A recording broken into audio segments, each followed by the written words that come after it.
Alrighty, folks, welcome back to another episode of The Sound of Sosa.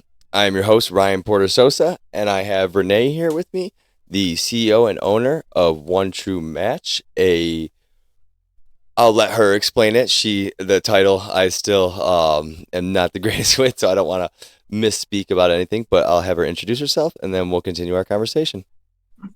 Hi, Nico. I'm excited to be back. Yes, we are not an online dating site. I want to make that very, very clear.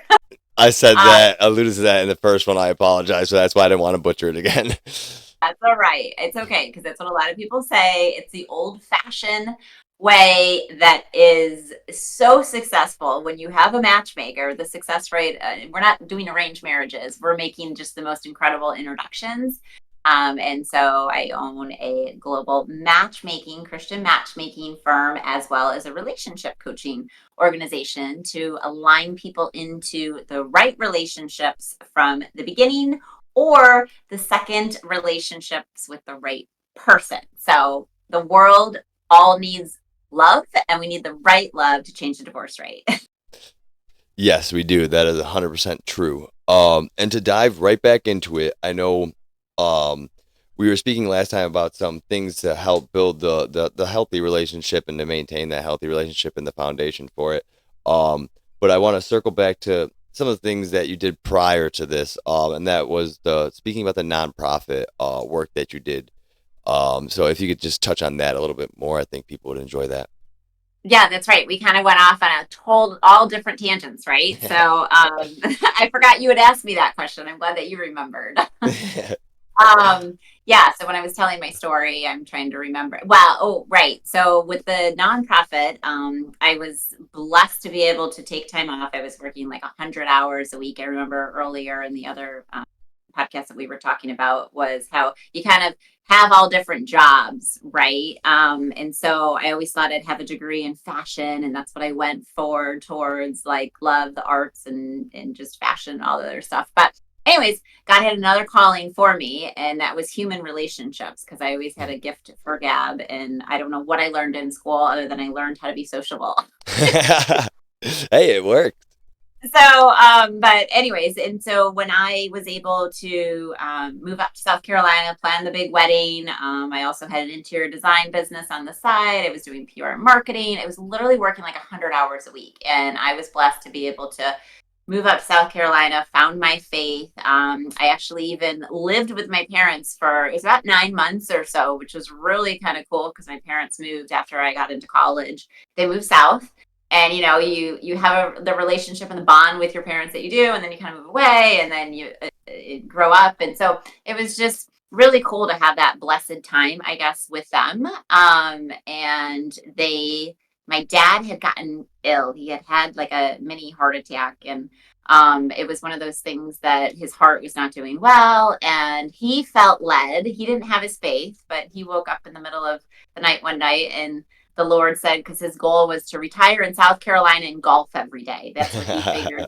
He'd worked hard. He just wants to go do what he wants to do. And he's like, I'm not going to church anymore.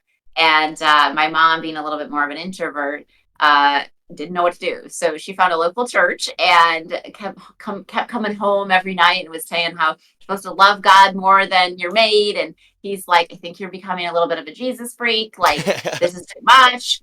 And then surely the good Lord talked to him in the middle of the night and said, I need you to build the community, because golf only was so fulfilling and he didn't really have a lot more.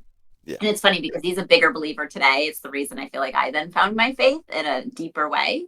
But so he had started to build the community in 3 organizations he was a part of. One was a nonprofit, like feeding the hungry.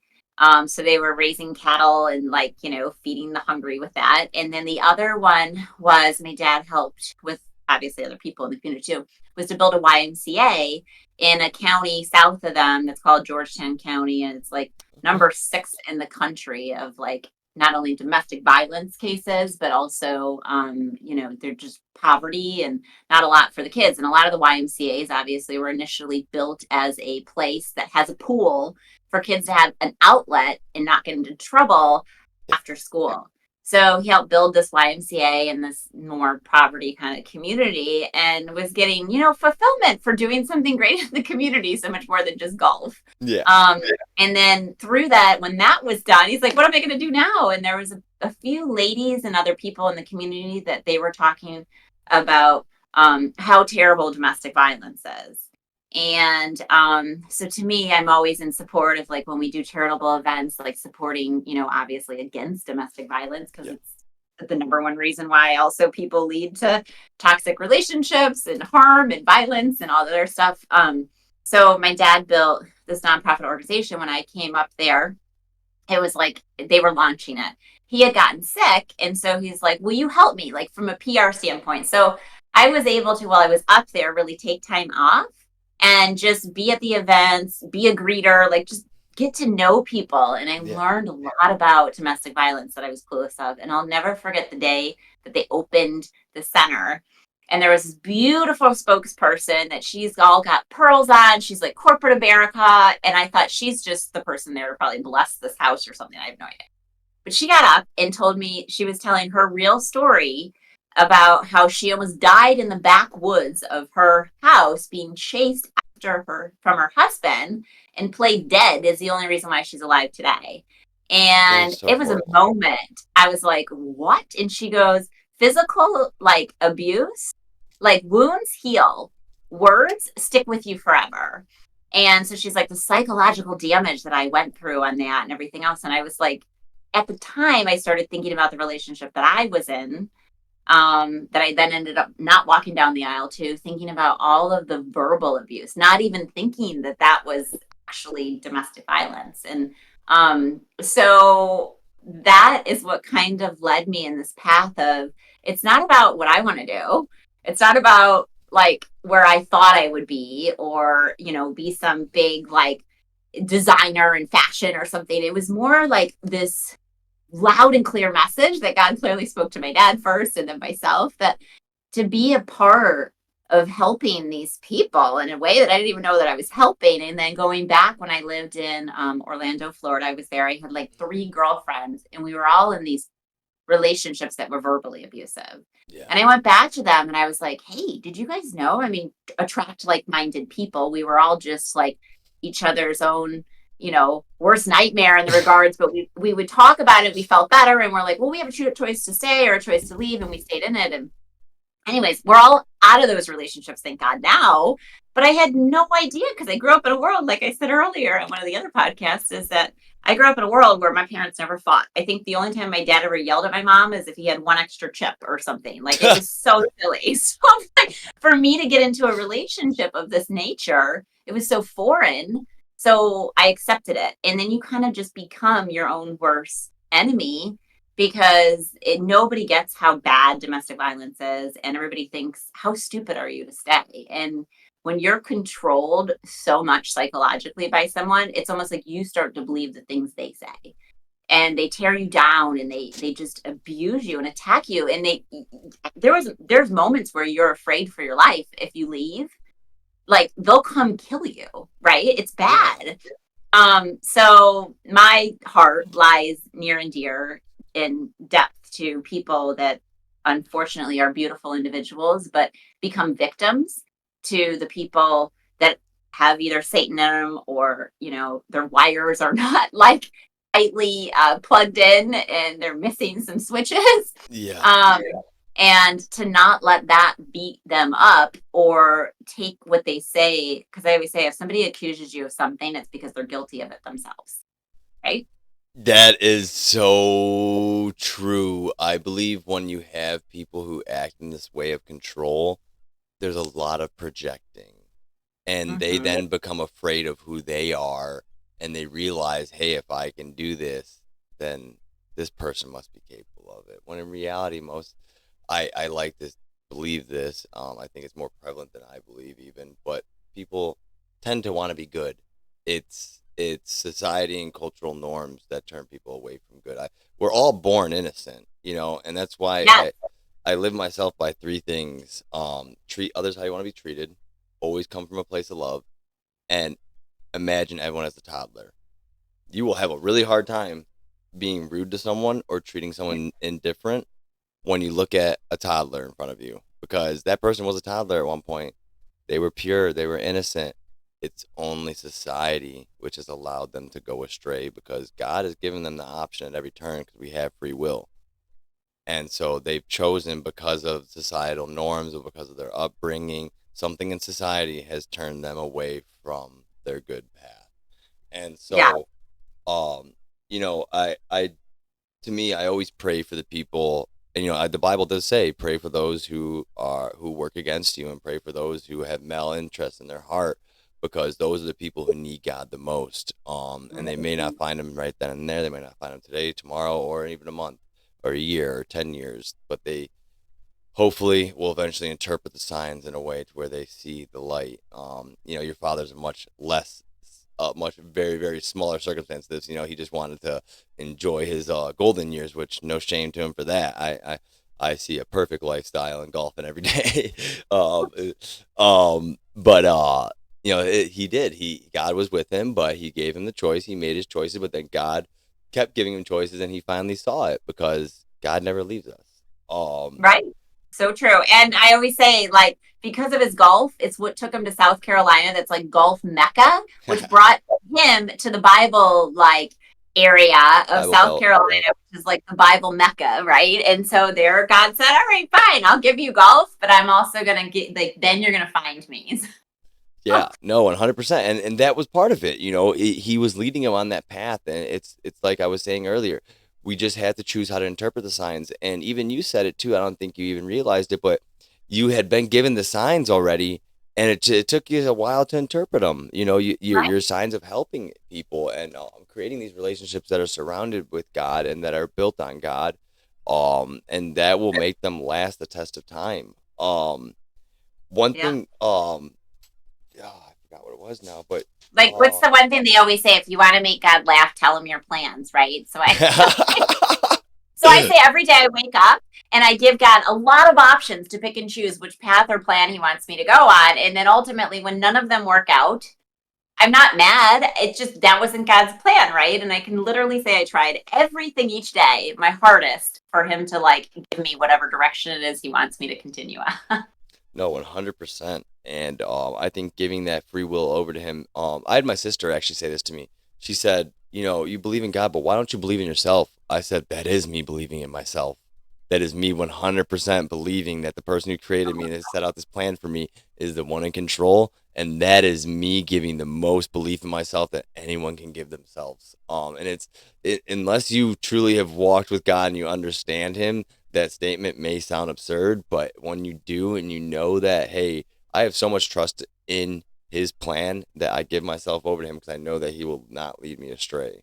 Um, Right. it is, And it's it a, doesn't mean also like I mean, you know this because you're a strong believer, right? Too, is that it doesn't mean that you just sit around and do nothing, yeah, right? Like God's not just gonna drop some beautiful thing or something or whatever it is you're praying for. Like it's being in more fellowship of him and yeah, trusting him every day that whatever scenario you're in, it's going to change because ultimately there's so much more ahead. It could be 5 years, it could be 3 years, it could be 10 years, but keep trying every day and don't give up on him. And then it's amazing what will come from it. no, yes. And he's a blessing, and it's a blessing that he doesn't ask for anything in return. And that should be our model for love. And I do truly believe that, because I think that, a lot of, like, the five love languages, we all go into looking into love for what it can give us.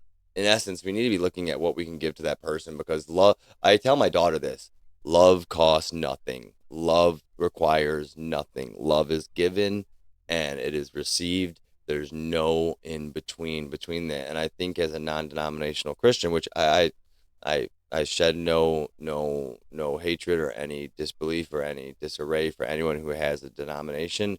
Um, I just believe that, as a non-denominational, it's kind of the same aspect. I don't put a barrier between me and God with the things that I do. I live my life as pure as to Him as I can.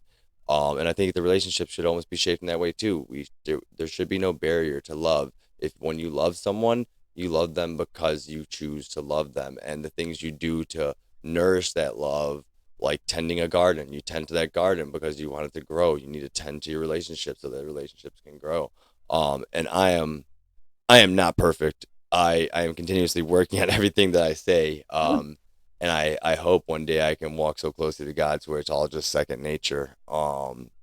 And I really wish that there was someone of your nature around or in my life or out there that I could have reached out to, or that, would step in and say, hey, no, there's a separation of church and state, but I do believe that relationships should be something that are examined, and maybe taking the model of how we relationship or how we establish our relationship with God could be a good foundation for it. We just need to remove the verbiage of God so we can match our state laws, fortunately. Um, but I do believe that there should be some discussion around how we operate with each other in day-to-day school, because it's something that's done on a day-to-day basis. And this, uh, one big problem, I don't want to get too political with it, but the one big problem I see right now is we see a huge influence from political matters being pushed into schools, when these things aren't something that schools need to be teaching. Schools need to be teaching something to make a productive, conducive citizen to society that can help propel society into a better standpoint. And I don't think that things of gender and things of need to be discussed at school, because in essence that's something that should be established at home. And then once these kids get to a good ripe age of prefrontal cortex development, that's when they can start deciding what they truly want to be. I um 1000% agree. and I don't want to dive too much in that. I'll say my piece on it. I don't You don't have to say anything on that, because that topic is a polarizing one, fortunately enough, for us right now in society. But But I mean, you and I were talking about in the other podcast is, yeah. because we have children now. It's not that I haven't cared about kids up until this point, right? Like I do. But until you have your own children and then you now have them in today's society, if we don't all start thinking about how we're gonna, I mean, you have a child around my age, my child's age too. And I mean, we moved to an area of town because the schools are better, but I mean, it's crazy the things that you want to kind of shelter them from. So now, like, homeschooling might not be such a bad idea and all these other things. And so I get it. I mean, if we're not continuously shaping or reshaping, whatever you want to call it, as society is changing, and continuously teach those fundamental values and just love and relationship, I'm sorry, but love is still going to be something that should always be a priority until they replace our hearts with some type of chip, right? Like, Mark of the it's beast. right. I mean, we still got to teach something, because just being on tablets all day is not going to be healthy for our kids' minds to be able to be creative and do all the things that we've done either. So No, there's good and bad in it for sure. I feel like. there's a big thing with technology, is just the misuse of it. We got this kind of foundation of how the Kardashians use it, and I'm not trying to show any hatred towards anyone or any dismay towards them, but the way that they started to use social media really shaped how it's used today. They can be accredited for the way social media just propagates this lifestyle of everything is glorious and everything is great, when it really should be a transfer of information tool. It should be a way to show individuals, hey, this is my lifestyle. But people need to realize too that all you're seeing is the best of the best on there. I have no, Right, if everything great going on, yeah, portray it. I love that about everyone, but it's the user's responsibility to take it into context. right, Um, and it's things like this of your nature. What you're doing is a proper way to use technology. You're using it to spread love. You're using it to spread knowledge, education, and to help create this foundation for a society, which is essential, which is the family unit. Without a family unit, society crumbles. And right. so you're Oh, using the technology at our fingertips to help society in a great way. And I hope that I can have 1% of the impact that you have on society, because I know then that I will have fulfilled my self desire of wanting to help people, because you mentioned you have over 400 successful relationships, and so that to me is an amazing accolade. And I'm sure down the road we'll talk about when you reach 1,000, or when you reach more, because you have this great passion and this great love, which is what I always talk about, is you're not working a day when you love what you're doing, because it's just truly a passion, and that desire behind it as long as it's towards a thing of love, you're not going to go wrong. So what you do is so essential, and really even made me think, because I'm not the type that ever thinks I am done with anything. I know life is continuous growth, and with that, it's continuous learning, and even some of the things we talked about, just having regular conversations, trying to just like, I think, what did you call it? Couch talk is one thing you do. Yes, Yeah. that's one of our courses in like tools we use is couch talk conversations. I feel like in our last chat we were talking about what we plant the seeds with in our children is what's going to set them into just their own like their own love, right? That they pour out to other people. And their traditions can still, I mean, as crazy as the world is, it's like it's up to us as parents to still instill the values and morals and beliefs that, we need to continue at home, right? When people get so mad at like what's happening in school, I'm like, yeah, it's also the parents need to pick and choose the friends and the families that they're hanging out with right outside of school. And they need to also at home be teaching them these things, because the problem that we have in today's world of dating, there's so many, I don't mean call loose cannons out there, but just are all emotionally twisted Yeah. from so many things that happened to them in their youth. And I think we were talking about the last time is, I mean, I've done so much research on psychology and when we learn and like who we are by the time we're 10, our character is built.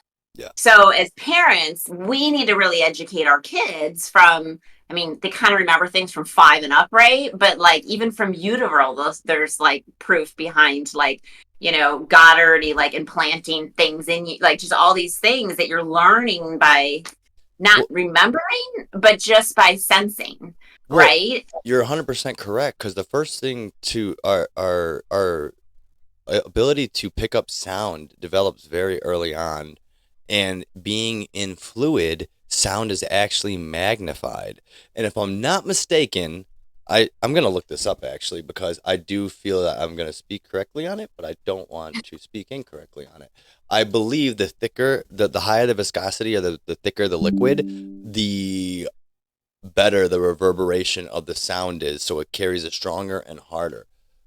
Does thicker liquid carry sound Topics more? that come up in conversations, right? But I mean, the point is like, it's just if we don't start fueling our mind with good relationship communication skills now, because people will always say, I mean, it's like no different than, oh, I'm going to start working out when I meet somebody. Oh, I'm going to start, I'll start working on a relationship once I have one. How am I going to work on one by myself? And I'm like, if you're not your best version of yourself now, just like if you're not financially sexy, who the hell, excuse my French, but if you're single, is going to want to date you? Would you want to date somebody that's like financially broken, like, Financially right? sexy. I love that term. That is a great one. You need to trademark that for sure, It's part of because we talk about. Like, we have a financial advisor. I'm like, you got to know your financial, like, you got to know your plan, you got to know your goals, you need to do all, and you need to like tweak it. I think people just let it go dormant and they wonder, or, I mean, so many people are like, well, when I have 2 incomes, I'm like, why aren't you living your best life now? off Because of if you one don't, income, yeah. right. And I always say, like, I mean, I think so many times people in relationships, they lose their identity, which is the exact reason why somebody was attracted to you in the first place, is because of who you are. So I always say, like, it's important to build things to do together. And obviously, you're building a union, so things are going to change. Hobbies might be a little bit different, but don't lose who you are during that phase, right? And people do it during the honeymoon phase because all they want to do is spend every second together. And then they wonder why after 2 to 3 to 5, maybe sometimes 7 years, it gets boring because they've totally lost who they originally were in that process. And now they're just empty. And I'm like, that's up to you first. That's not up to your mate to figure out your happiness. Yeah. And so I don't know how I'm starting this whole thing, but it goes back to your identity of like who you were, who you're born, the gifts Yeah. that God gave you, right? And to continue to enrich the knowledge every day of something learning new. And the what we're it does fit into exactly what we're talking about. It's about children and installing those values and that knowledge, and even talking to them about think about relationships is important. And I do think that maybe some of the, obviously not the in-depth stuff, but like the surface level stuff of relationships, I think children should be discussed about, or should be talked about with it. I'm not saying it correctly, but whatever. Um and And then the so teenager, partners that nobody wants to talk to, right? Because they're just at this awkward phase in life and they don't want to talk to anybody and nobody knows what to say to them because all they want to do is not talk to you. But inside, there's a lot, They're way absorbing more it. than going on. Like there's so many questions, so much confusion, so much doubt, so much like thoughts going through their head And so that that's why it's that's the conversation. and that's why it's good to build it at a young age. And like you were saying, in even in utero, they pick up on the sound, and that's why it's good to speak to the baby while it's the mother is pregnant, and so on and so forth, because we do retain that. And I know I think I mentioned the thing about memory, how we store it in every part of the brain, right? And being Mm-hmm. able to identify how that's stored. They may not be understanding what we're saying at that moment, but I do believe that it is stored somewhere.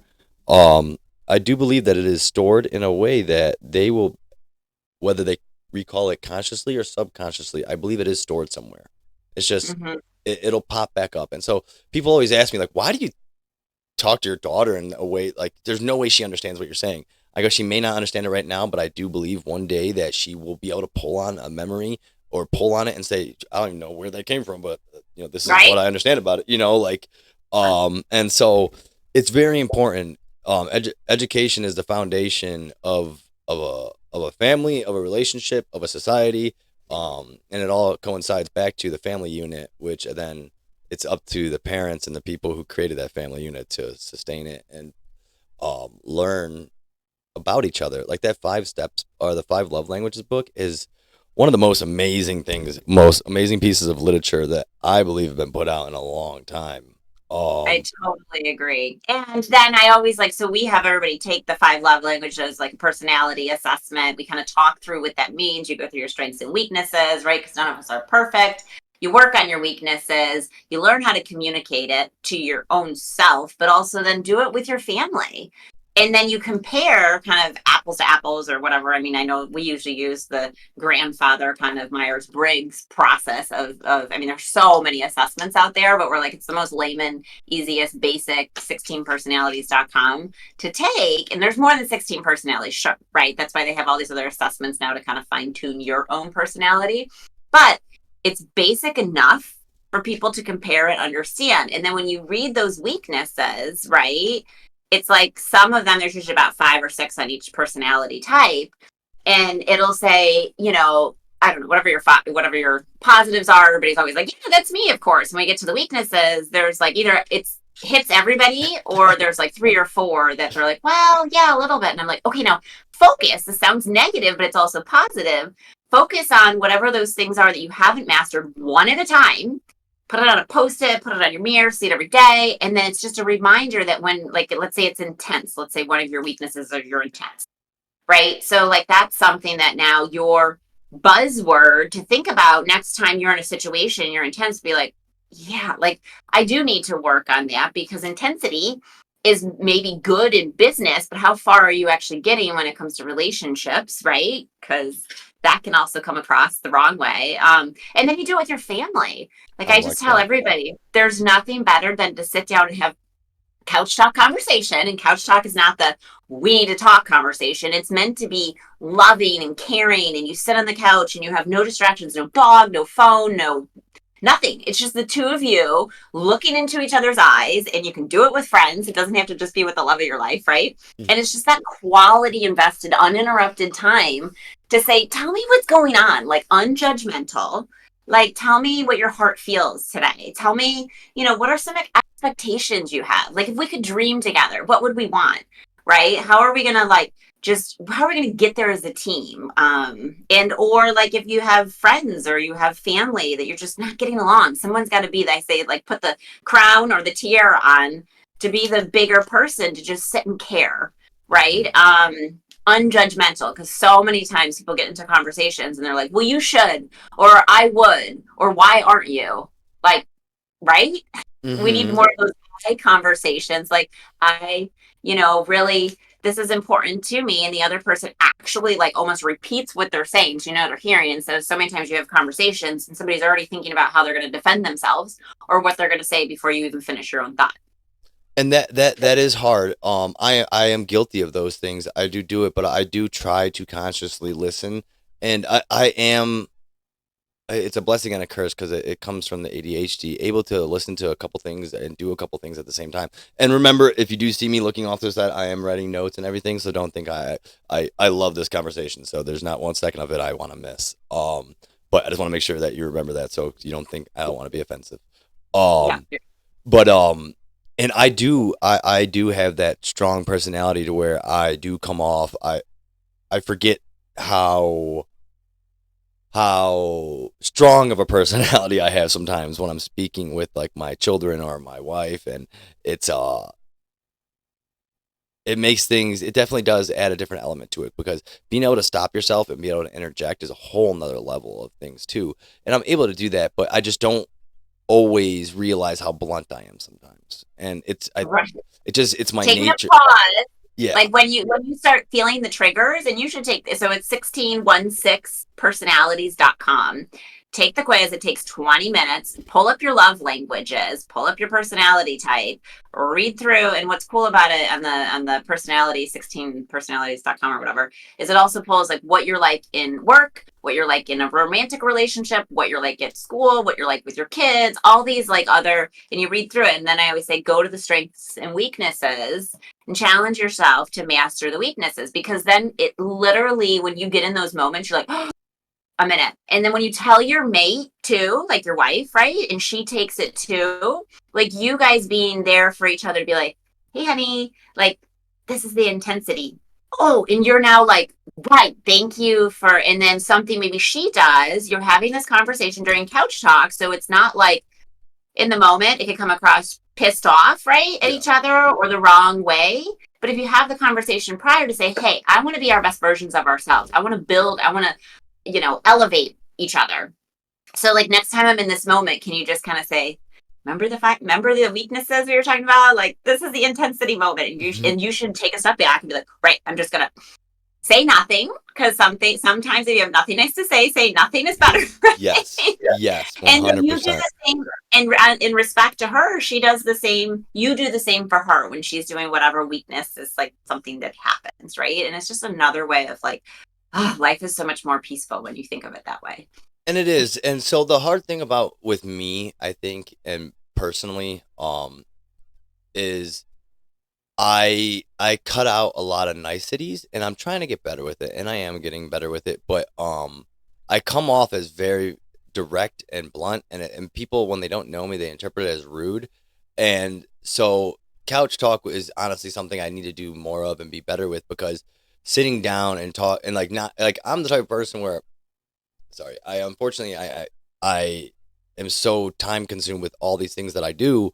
I tend to be, I try to talk wherever I am, and like, okay, hey, and I sometimes forget, like, hey, okay, this can come off wrong, and someone else is gonna maybe overhear this, and their interpretation of it is gonna give them a look over here, and then if she looks at them and like, oh wait, that person thinks that he's disrespecting me, or that person, it looks like that person's like, oh my god, why did they just say that? When in reality, if we were by ourselves and I had said that, she wouldn't have thought twice about it, you know. And so like, I definitely need to get better with setting aside some time to just sit there and talk and do a check in like that, and Like say, a okay, fun, right? yeah. And it's so funny because I am extremely good at conversation, obviously, but one thing I know that is hard is, it's sometimes I can make people feel like they're attacked when I'm just like literally just interested in what they have to say, or, and obviously not in the podcast or anything like that, but like, as far as like my daughter, like I'll ask her stuff and she's like, wait, she's like always kind of gauging, like, wait, am I gonna get in trouble for this?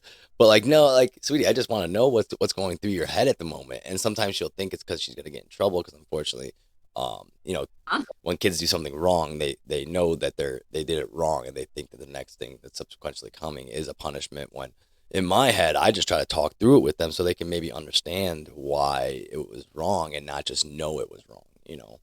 Right, which I mean, kudos to you, because there's so many parents out there that don't do that, and they never discipline their kid, or they threaten, and then the kids know that they never follow through with it, so they're also never learning respect either. So there's that problem. So it's like, finding a balance is really, I think, important. And I mean, your most important relationship in life, other than your relationship with God, should be your mate. Yes. So like master that. So you'll be incredible parents better together for your kids. And then once you guys master that, then start bringing your kids into conversation. Because my daughter today now, it's so funny when she's like, either she storms off, right? Because they have their tantrum still, or something happens and she'll go storm upstairs or something like that. I'm like, okay, give her like 10 minutes. And then I'll come up and I'll say, okay, so are we ready to couch talk about it? She's like, Mom, I've reflected and thought about it. And I was upset about this because of that. And I was like, okay, you want to go sit on the couch and we can cuddle and talk about it? She goes, no, I'm good. Like, because she also now knows what that means. So, but it's just those patterns you can like instill in a 5-year-old, right? Because you want them to teach it, and as they grow. And I don't know if last time I talked about it was there was also a book called Men Are Like Waffles, Women Are Like Spaghetti. A little It's like bit, these yes.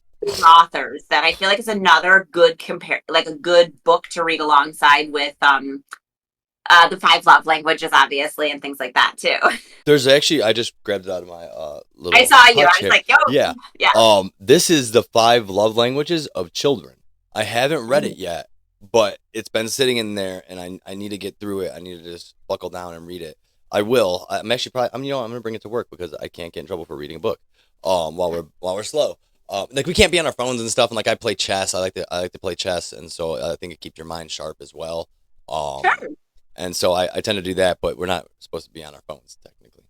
No, but it's so funny. I remember when I had my daughter, and this older physician said to me, "Do you want a smart kid or a dumb kid?" And I said, "Is this like a trick question?" Because of course I want a smart kid. And he goes, "Well, if you want a smart kid, you teach them how to, I think, play chess by the time they're 5 or 6 or so. Start teaching them how to play chess." And you teach them how to play the piano, and by the time they're 7, allow them to like beat you or something. And I was like, Wait, that's it? allow them to beat you?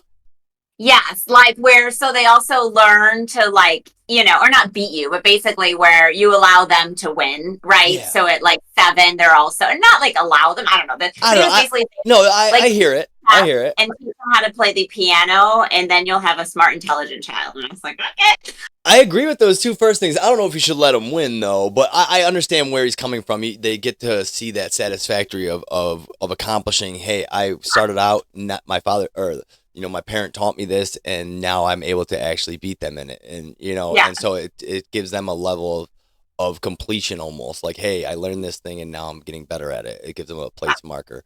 Um, I don't know if we should do that with letting them win though, and that's just my personal opinion of it. Just because. my mom would not Um, agree either. She's very competitive when it comes to games. And I was like, she's never going to want to keep playing if she doesn't win at some point. Well, no, yeah, 100%. But when they do win, like I was at a comedy show, and this comic made a really great joke to this, and he's like, I don't let my kids win at anything. He's like, because that, he used some colorful language, one against me in Tekken or Mortal Kombat or something. He said he picked up that controller and screamed in my face, and he's like, Oh, I've never been prouder. And like, because it's like he did it on his own, and the kid felt that too. And he may have been 13 at that point, but he now knows like, hey, I put the hard work and dedication in, and I whooped him. right. His language was a lot better and a lot funnier than what I portrayed. But yeah, no, and so like, but yeah, no, there definitely is. You don't want to just crush a kid every time. And like one thing that I used to say in my arrogant days was, everyone's consistently playing checkers, I'm playing chess. And it's just like kind of letting people know, like, hey, it may look like I'm shooting from the hip with some things, but a lot of the stuff I do is very, very thought out, and so it's Yeah. not. If you think it's coming across as rude, it's not meant to be. It's more of me just, being direct, and that's who I am. But this five Yeah. love languages of children book, I'm very interested to read it, and I just wanted to bring it up too because so people know that there's if you love the 5 love languages book, I'm assuming this book is gonna be in par with it. I'm hoping it's not a cash grab book, but I don't think it would be. So I I am. mean, Gary Chapman, he also has a great book that I share with a lot of my singles before they get married, right? Like a book on, it's called The Covenant Marriage. Okay. It's really great for couples too, and it really talks about Gary Chapman, obviously the author, and his marriage Okay. and how it almost crumbled and fell apart. And so that's when I think he started his whole phenomenal, like, I don't know, research on this 5 love language thing, or maybe he just did or whatever. But it's basically talks about the difference between a contract and a covenant. And in the covenant is what we usually have at the beginning of a relationship, where we just do things for each other out of love, right? Like we Yeah. get them flowers, or we get them gifts, or we write little love notes and all the other things. And then what happens when it gets so into the routine, we get into this contractual thing. Well, if you take out the trash, then I'll do this. And it's not, there's no more of this like, oh, thank you for taking out, thank you for emptying the dishwasher, right? Or like, thank you for just doing like the littlest things. And so the trick that he talks about is you want to obviously always thrive every day for a covenant relationship, opposed to what turns so contractual in marriages. It's a really And good book. no, and that's a hard thing to get away from because I mean, I do it. I know I do. Like, hey, I'm gonna go. Like, it's like a you shouldn't use anything you do as a bargaining chip, and that's what I tell my daughter. Love costs nothing. Love is love. I love you because I love who you are, and I love you as a person, and nothing will ever change that. Nothing will ever skew that. There's gonna be times when we disagree, and there's gonna be times when I don't like what you're doing, but I will always love you no matter anything else. And I make it very known to her with that just because I don't want her to get this understanding that love is me doing this for you. No, love is just love. There's nothing Right. surrounded with, there's nothing physical behind it. It is just love. And I think I mean I sometimes feel like I overshower my kids with saying I love you, but and yeah, I just in the I don't end think you can ever overshadow that yeah, enough. yeah, no, and so like I make sure I always tell them it, and I do also I'm very stern when it comes down to my kids and letting them know that like, hey, I'm your parent first. I'll be your friend when you're 24. That's saying, like people that are like, oh, I can't wait to have kids, and they're like best friends. And I have even just people that I know that just still like are in their kids' lives daily, and their kids are 20s and then, or whatever age. And again, that's not bad.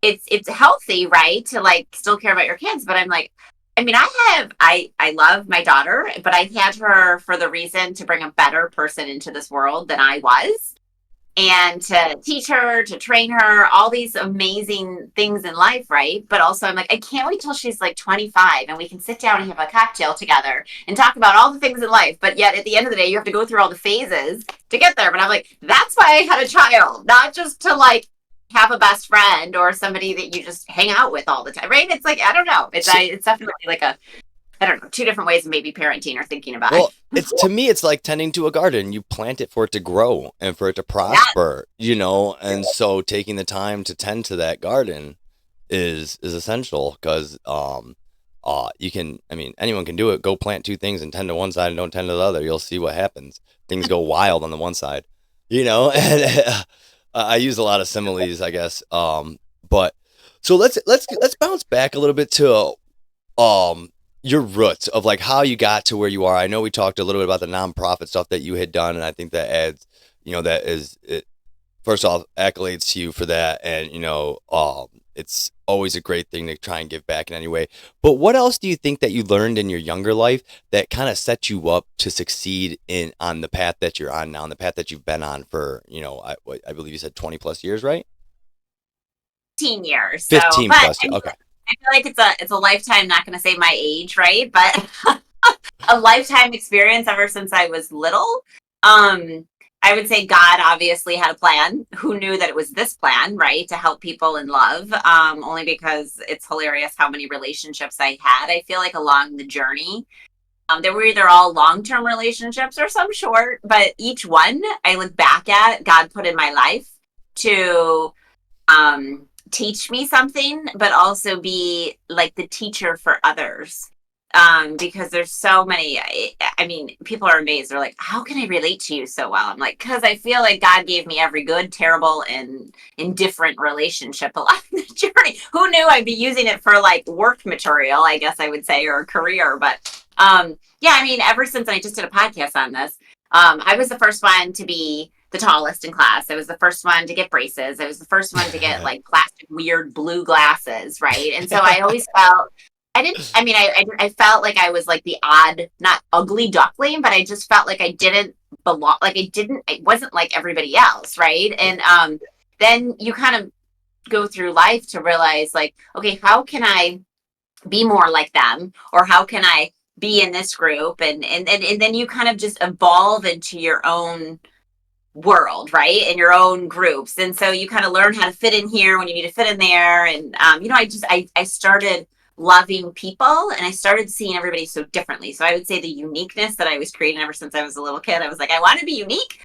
but I also want to be able to like fit in, right? Too. So, and then everybody catches up with you, and then everybody's like, you go through, life with just different ideas of what you want to do and personalities and changing schools, right? Like I always stayed in the same home, but our school kept rezoning, so you get different friends and things like that. And Oh wow. um, and then I really got into, when I was in high school, I got into like modeling and fashion, and I had a cousin that she's like one of my sister, I feel like today, and she got into that world. So I went into school for fashion and marketing. Yeah. And so I thought, this is my big dream, like to go to New York City and like be a fashion, whatever. But I couldn't draw to save my life. So clearly God was like, okay, we're not going very far with that. And then I dated a guy, right? So that was kind of the story. As I always said, that didn't work out. But I always had this like regret of I didn't do what I wanted to do because of a guy, which is hilarious because now I do what I do, which clearly I still love fashion and I can be in that world, but I don't know if I would survive now knowing my personality in the fashion world because it's very cutthroat and I'm just not that personality. Like I love people. I don't want to like, kind of be that cutthroat kind of person. But and then from that, it really like I said, I did PR and marketing for many years down in Orlando. I worked in the restaurant industry. I did visual display. Like, I mean, there were so many different not odd, but also just jobs. I worked in a grocery store for like 7 years, right? So you learn customer service, you learn all these different skill sets because I started working ever since I was 14. That I look at now, and then with the nonprofit, and then God kind of like the last piece of it was starting to get engaged and, really think about marriage and finding the Lord through the journey on my own, through the moment where you fall on your knees and you're like, Lord, save me. I know that you do have a heart out here. I am gonna just exit it really quick, and then we'll do some discussing off camera about the next session that we have. But I do want to thank you again. I appreciate your time. Was there anything that you maybe wanted to touch on before I say goodbye? No, and I was just going to say, you are inspiring people by just even like arranging this call and by sharing my message out there to whoever listens, by the next person that might, just because of this podcast and everything you're doing, might then we match and find love. And hopefully they say that they heard about this through, your podcast and just caring about individuals, because you are touching people's lives just the same. So I can't wait to see all that you're going to do too from it. Thank you so much, and I do appreciate that because it does mean a lot. Because this, if it does turn into something that can bring me and my family a little bit more nourishment, I would love that. But if it doesn't, like I said, I'll continue to do this until I can't anymore. I Um, love and so thank you so much, Renee, for joining us. I am the host, Ryan Porter Sosa, and thank you for joining us for another episode of The Sound of Sosa. I will let her tell you where to find her. And I hope to see you guys here next week. And thank you so it. much. Yes. And if you want to find out more about true love or relationship, road mapping, or whatever it is, you are all things wanting to be your best in all relationships, then you can find us at the number one, true, TRUE, match, match.com, and schedule a call with us, or, you can be a client, a candidate, or, have prayer requests. We also accept through our love angels that pray for all of our clients and just people in general going through the journey. So we're here for you for all your relationship needs. And I hope you have a blessed day. Thank you so much. I appreciate that. You take care now. All right. Bye. Bye.